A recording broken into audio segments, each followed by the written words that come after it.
ఈ అభివృద్ధికి, ఈ మార్పులకు మూలం నా తండ్రి, ఆ మహానేత, మనందరి ప్రీతమ నాయకుడు, ఆ దివంగత నేత మన వైఎస్ఆర్ గారు.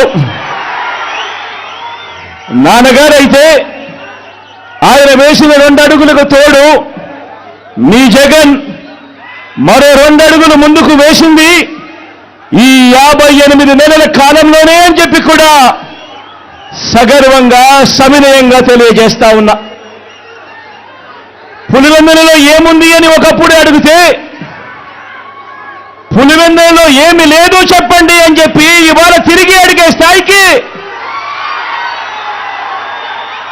ఈ పట్టణాన్ని, మన నియోజకవర్గాన్ని మార్చుకుంటూ ప్రతి అడుగు వేశాము. రాబోయే రోజుల్లో ప్రతి అడుగు వేస్తాము కూడా.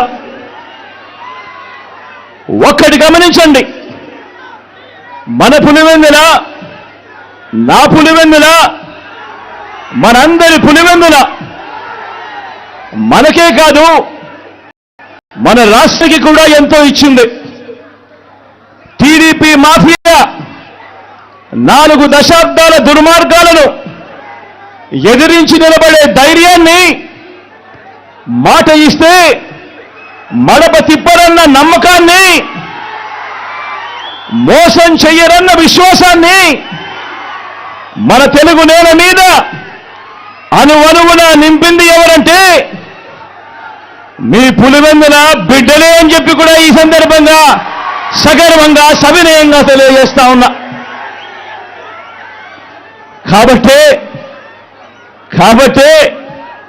మన ప్రత్యర్థులకు, ఆ చంద్రబాబుకు, ఆ ఈనాడుకు, ఆ ఆంధ్రజ్యోతికి, ఆ టీవీ5కి, ఆ ఎల్లో మీడియాకు దశాబ్దాలుగా కోపంతో వచ్చే ఊతపదం ఏమిటి?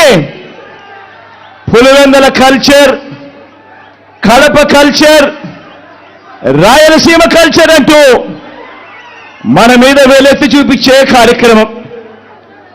ఎస్ మన కల్చర్, మంచి చేయటం మన కల్చర్, మంచి మనసు మన కల్చర్, మాట తప్పకపోవడం మన కల్చర్, బెదిరింపులకు లొంగకపోవడం మన కల్చర్. పులివెందులను తెలుగు సీమ అభిమానించింది, నమ్మింది, కలిసి నడిచింది. ఇలా రాష్ట్రంలో ప్రతి ఒక్క గ్రామంలోనూ ఈ పులివెందుల, మన కడప, మన రాయలసీమ మంచితనం, మాటకు నిలబడే గుండె ధైర్యం అర్థమయ్యింది. కాబట్టే ఓ వైఎస్ఆర్, ఓ జగన్ను ప్రతి మారుమూల గ్రామంలో కూడా అభిమానించే వాళ్ళు ఈరోజు ప్రతి గ్రామంలోనూ కోట్ల మంది ఈరోజు కనిపిస్తా ఉన్నారు.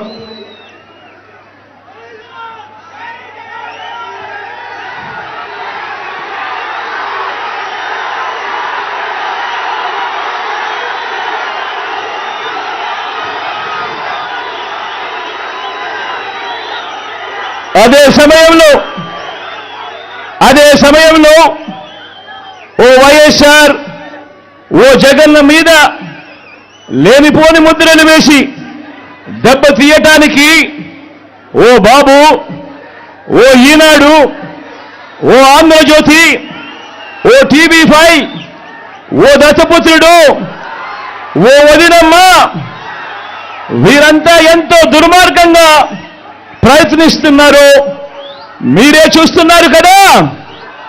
వీరి కుట్రల్లో మీరందరూ కూడా చూస్తున్నారు కదా. వీరికి తోడు ఈ మధ్యకాలంలో కొత్తగా వైఎస్ఆర్ వారసులమని మీ ముందుకు వస్తా ఉన్నారు. వారి కుట్రలో భాగంగా నేను అడుగుతా